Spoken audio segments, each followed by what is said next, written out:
빌립보서 3장, 빌립보서 3장입니다.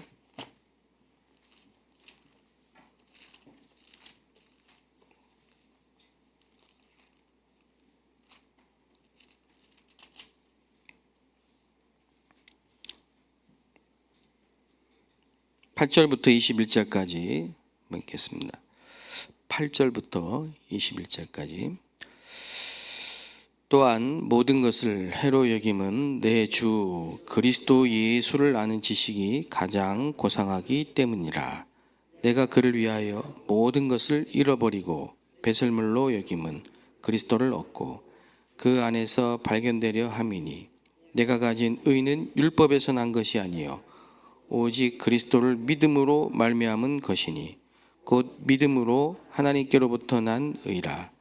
내가 그리스도와 그 부활의 권능과 그 고난에 참여함을 알고자 하여 그의 죽으심을 본받아 어떻게 해서든지 죽은 자 가운데서 부활에 이르려 하노니, 내가 이미 얻었다 함도 아니요 온전히 이루었다 함도 아니라 오직 내가 그리스도 예수께 잡힌 바 된 그것을 잡으려고 달려가노라.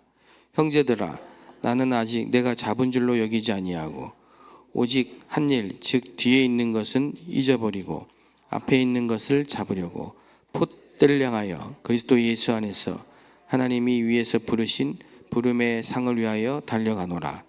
그러므로 누구든지 온전히 이룬 자들은 이렇게 생각할지니, 만일 어떤 일이 너희가 달리 생각하면 하나님이 이것도 너희에게 나타내시리라. 오직 우리가 어디까지 이르렀든지 그대로 행할 것이라. 형제들아, 너희는 함께 나를 본받으라. 그리고 너희가 우리를 본받은 것처럼 그와 같이 행하는 자들을 눈여겨보라. 내가 여러 번 너희에게 말하였거니와 이제도 눈물을 흘리며 말하노니, 여러 사람들이 그리스도의 십자가의 원수로 행하느니라.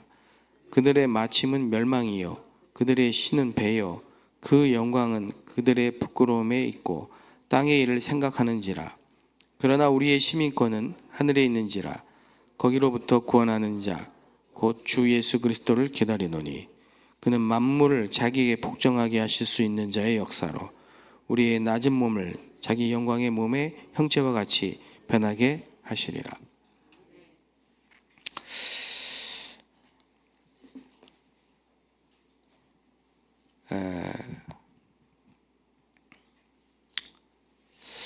월요일날은 한 주를 시작하는 날이기도 합니다. 그래서 여러분이 제일 중요하게 생각해야 될 것은, 하루를 시작하며 또 한 주를 시작하면서 정확한 언약을 정리하고 또 말씀을 붙잡고, 그렇게 하지 않으면은 응답이 와도 그게 말씀 성취인 줄을 모릅니다. 그래서 말씀 성취만이 응답이고, 또 내게 생명운동, 전도운동이 일어나는 것이 응답인데, 말씀이 정리가 안 돼 있고 정확한 언약을 붙잡지 못하면은 말씀 성취가 되는지 안 되는지를 몰라요. 확인이 안 됩니다. 그렇기 때문에 적어도 월요일날 한 주를 시작하는 날 강단의 메시지가 제목이라도 최소한 기억이 나야 되고요. 한 문장이라도 기도 제목으로 딱 잡혀 있어야 됩니다. 그래야만 여러분이 말씀이 성취됐구나, 문제 속에서 그게 보이고요. 여러 가지 만남이나 사건이나 일 속에서 이게 하나님이 말씀을 성취하시려고 주신 거구나, 이렇게 확인이 됩니다.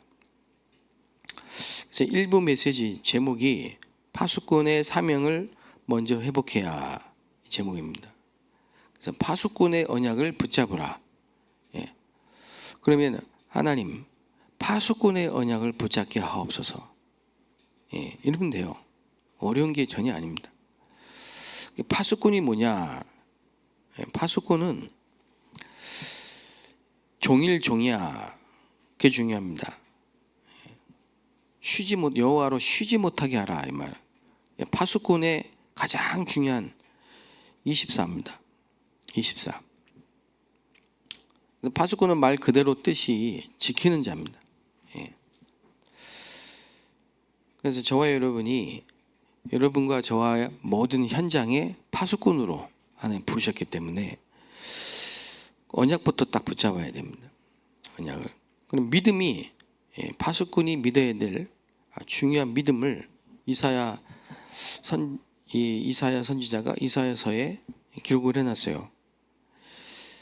하나님의 절대 계획 속에 하나님이 선택하셔서 부르신 자입니다.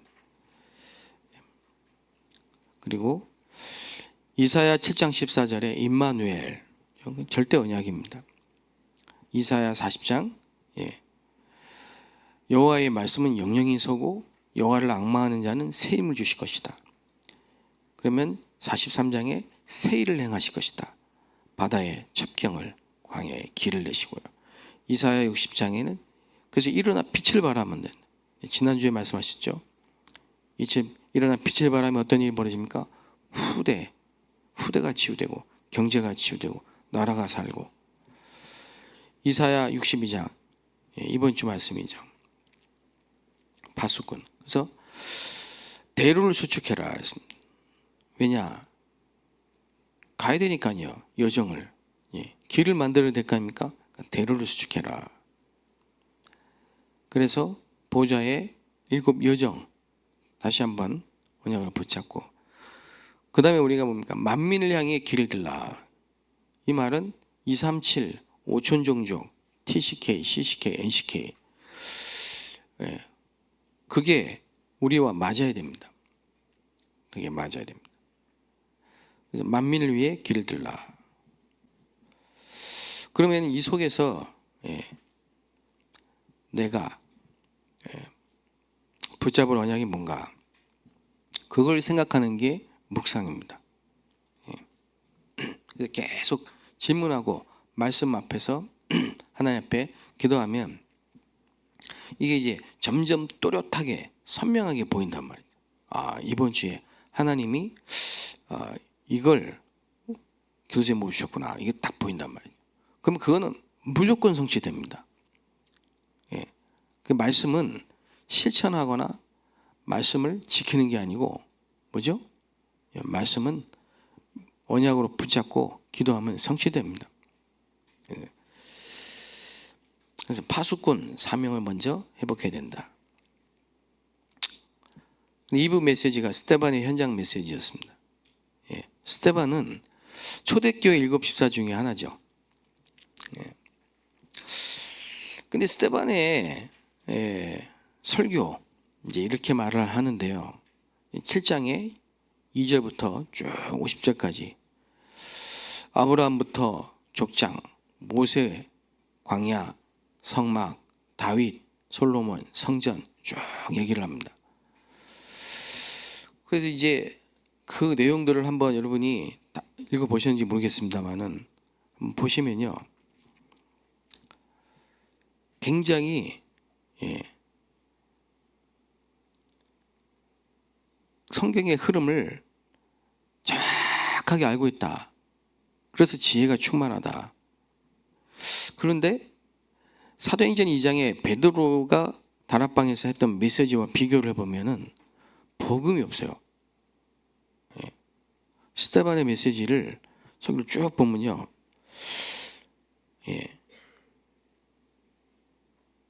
복음의 비밀이 없어요. 복음이. 그래서 이 스데반이 성령이 충만하고 지혜가 충만하여 말씀을 쭉 흐름을 가지고 그 앞에 공회 앞에서 믿음으로 말씀을 선포해. 이런 그 메시지를 가지고는 계속 이런 식의 메시지를 가지고는 현장을 살릴 수가 없다. 우리는 스데반이 순교를 했다. 스데반이 굉장히 현장에서 말씀을 전했다. 이렇게 생각할 수 있는데 사실 하나하나를 보면은 복음의 비밀이 없습니다. 한번 확인을 해보시기 바랍니다. 그래서 제가 생각한 부분이 뭐냐니까 평신도 우리가 현장에서 다락방을 한다, 누구한테 복음을 전한다 했을 때 이런 식으로 할 수 있다. 예, 그런 생각을 하게 되는 거죠. 성경을 기가 막히게 정리해서 강단의 메시지를 기가 막히게 정리하고요. 말씀을 전할 수 있으나 그러나 진짜 현장에 답을 줄 수 있고 현장에 영적인 치유로 내피림을 치유할 수 있는 정확한 복음의 원색적인 복음의 비밀이 놓칠 수 있다. 그런 생각이 틀린 건 아니에요. 틀린 건 아닙니다. 성경 말씀 너무 정확하게 흐름을 얘기했습니다. 그러니까 여러분이 앞으로 현장에서 정말 말씀 운동을 해야 되는데 거기에 제일 중요한 게 뭐냐? 메시지입니다. 메시지. 메시지가 마치 날카로운 칼처럼 칼을 갈아서 싸움터에 나가는 군인처럼 말씀이 검 아닙니까? 메시지가 아주 날카롭게 좌우의 날선 검 정리가 되어 있어야 된다. 누굴 만나든지 간에 그래서 이제 어제 밤에 미션홈에서 이제 포럼을 하면서요. 우리 렘넌트 2명한테 서로 역할을 담당해가지고 한번 구원 얘기를 해보라 할 때 얘는 지금 게임 중독에 빠진 청소년이다. 설정을 해놓고 네가 한번 복음 전해봐. 또 얘는 지금 대학생인데 맨날 술 먹고 잠도 못 자고 인생 해답도 없이 죽고 싶어하는 늘 자살 중독에 허무에 빠진 애다. 복음 전해봐. 양쪽으로 그래서 번갈아가면서 보면 딱 해보니까 이 메시지가 실제 상황에서 복음을 이렇게 전하면 얘는 이게 안 되겠구나. 이런 부분들을 얘기해 줬어요. 그러니까 그 정도로 사람들이 왜 전도운동이 나는 왜 응답이 안 되냐? 난 근데 사실 메시지가 준비 안 돼 있어요. 그리고 전도계 훈련을 전국으로 이제 다니다 보면요, 교회에 다 특징이 있습니다. 뭐냐면은 다락방이 없어요. 다락방 운동하는 교회인데, 다락방하는 교단인데 다락방이 없어 현장에. 좀 있다 보면요, 그냥 구역 예배식으로 1:1 양육식으로 이렇게 하고 있어요. 왜 그럴까? 이렇게 보면요, 사역자가 없는 거예요. 사역자가 없어요. 그러니까 다락방 없을 수밖에 없지. 또 사역자 있다고 사역자라고 막 뛰는데 알고 보면 이게 메시지가 아니에요. 그러니까 예를 들어서요, 예레미야 같은 성향의 메시지를 계속 한다고 생각해 보세요.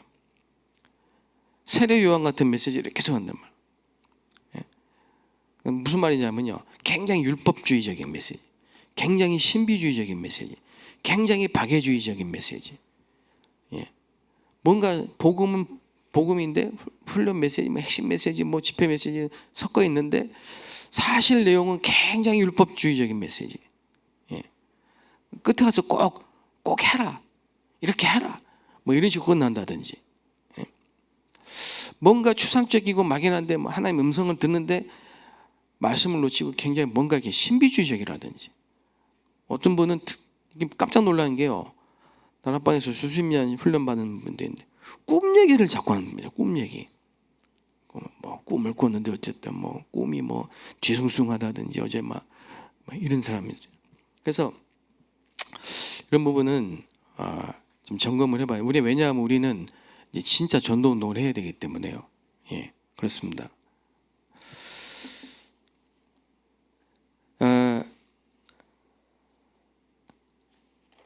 3부 말씀은요, 세계 선교의 비밀입니다.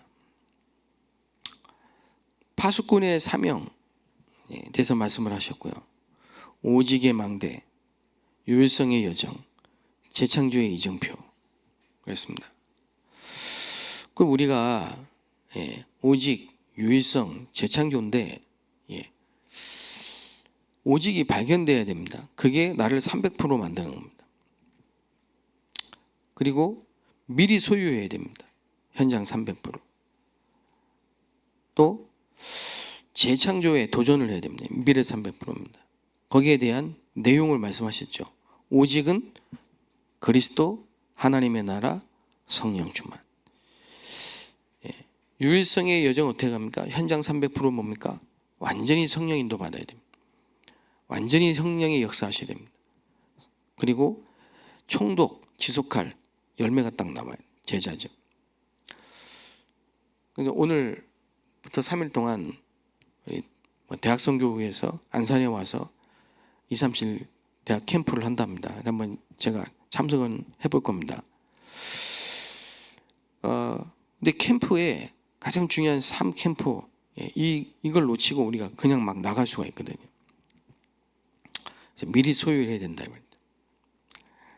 그 예를 들면은 안산에 있는 다민족이 어느 지역에는 어떤 형태로 있는지, 뭐 공단 중심으로 모여 있는지, 뭐 아니면은 농촌 중심으로 모여 있는지, 아니면은 뭐 상권 중심으로 모여 있는지, 그리고 중국인이 많은지, 러시아권이 많은지, 뭐 그런 부분들도 그리고 대학 중심으로 유학생 쪽이 많은지 분석을 해봐야 됩니다. 그리고 두 번째는 뭐냐면 그 현장에 좀 파고들 수 있는 문이 있는지, 예를 들면 공단에 우리 뭐 요원이 있는지 멤버가 있는지, 뭐 이런 거.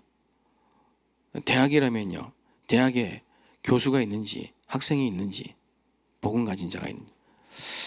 그러면 그것만 찾아봐도 없다 찾아야 되고요, 있다 그 사람 중심으로 들어가야 되고요, 이렇게 되는 겁니다. 그래서 사도행전 13장, 16장, 19장에 바울의 전략이 다 다릅니다. 17장 회당에 들어갈 때는 석주 동안, 빌립보에 갈 때는 회당이 없어요. 그러니까 기도처를 찾고 이런 식으로 분석에 따라 기도 제목이 나오고 거기에 따라 팀이 구성돼야 되고, 그게 확실해지면 이제 가는 겁니다. 그러면 100% 역사하는 포인트가 딱 나오죠. 이런 부분들이 유일성의 응답과 너무 관계가 있는 겁니다. 그러면요, 재창조다 그러면 하나님이 하시는 거거든요. 그거는 방향이 맞아요. 일단 237의 길, 5천 종족의 길, TCK 이거는 무조건 하나님이 역사하게 되어 있는 길입니다. 그래서 우리가 안산 그러면 다민족, 안산 그러면 공단, 안산 그러면 뭐 이런 게 딱 나오잖아요. 거기서 찾은 게 뭐냐? 우리의 정체성이란 말이죠. 하나님이 이 교회 안산에 이 교회를 세우고 우리를 부르신 하나님의 분명한 뜻은 뭐냐? 다민족 선교다. 그게 나오는 거죠. 그래서 이게 오늘부터 나의 업과 나의 기도와 방향과 길이 딱 맞으면요, 무조건 재창조의 역사가 일어나는 거예요. 무조건 100%그 얘기입니다. 그러면 이정표가 딱 보이는 거죠. 자, 오늘 우리가 읽었던 본문은 바울의 고백입니다. 세 가지가 나오는데요, 바울이 사도행전 9장 1절에서 15절을 보면요, 다메섹에서 그리스도를 만났어요. 이거는 6월절의 응답입니다. 그죠? 6월절은 뭐예요? 구원이에요. 그죠? 피 바른 겁니다. 누구에게나 이 시간표가 있어야 됩니다. 그렇죠? 두 번째는 뭐냐? 바울이 받은 오순절의 응답이 뭘까요? 바울은 아까 말씀드렸던 것처럼 처음 파송된 선교사인데 너무 정확하게 성령의 인도받고 또 성령의 역사를 따라 성령의 열매를 맺는 이 3캠프의 축복을 누렸습니다. 바울이 누렸던 수장절의 응답은 뭘까요? 12절에 보면은 그리스도의 손에 붙잡힌 바 된 거, 그걸 향해 달려간다. 그죠? 이게 벌써 바울이 하늘의 소망을 두고 있는 겁니다. 바울은 대단한 사람입니다. 내세울 것도 많고요, 자랑할 것도 많고요. 말로 하자면은요, 정말 바울같이 자랑할 게 많은 사람이 없어요. 그러나 다 배설문이야. 그 뭡니까? 그리스도께 붙잡힌 바 된 거, 그리스도의 손에 붙잡힌 바 된 거, 그리스도께 발견되기를 원하고 그리스도가 가장 고상한 지식이다. 그러면서 부르신 부름의 상을 위하여 갔다 했습니다. 예. 그리고 하늘의 심의권을 가지고 보좌의 배경을 누렸다 했습니다. 이 정도 이 정도 수준이 되니까, 그렇죠? 바울은 가는 데마다 하나님이 감춰두신 제자가 딱 만나지는 거예요. 그리고 한 번 들어간 현장은 무너지지 않습니다. 거의 100%. 자, 이제 우리는 확실한 증거를 가지고 가야 됩니다. 확실한 증거가 뭐냐? 저와 여러분이요, 이번 주에는 틀림없이 말씀이 성취될 말씀을 딱 정리하고 가셔야 됩니다. 그걸 오늘 아침이라도 꼭 한번 한 문장이라도 한 단어라도 안 되면 제목이라도 딱 붙잡고 가셔야 됩니다. 하루 종일 호흡 속에서 편안하게 24 기도의 비밀을 누리시고 말씀이 성취되는 응답을 확인하게 되시기를 주의 이름으로 축복합니다. 살아계신 하나님 감사드립니다. 우리에게 참된 응답이 무엇인지를 알게 하여 주옵소서. 전 세계 죽어가는 자를 살리는 증인이 되게 하여 주옵소서. 불신자 살릴 수 있도록 우리에게 힘을 주시옵소서. 특별히 우리 교회 나는 누구인가, 우리가 왜 여기 모였는가 정체성을 갖고 현장을 살릴 수 있도록 하나님, 우리의 기도가 300%가 될 수 있도록, 우리의 업이 300%가 될 수 있도록, 우리의 전도와 선교가 300% 응답을 받을 수 있도록, 우리 교회가 300%의 응답을 누리는 모델적인 교회 될 수 있도록 역사하여 주옵소서. 예수 그리스도의 이름으로 기도합니다. 아멘.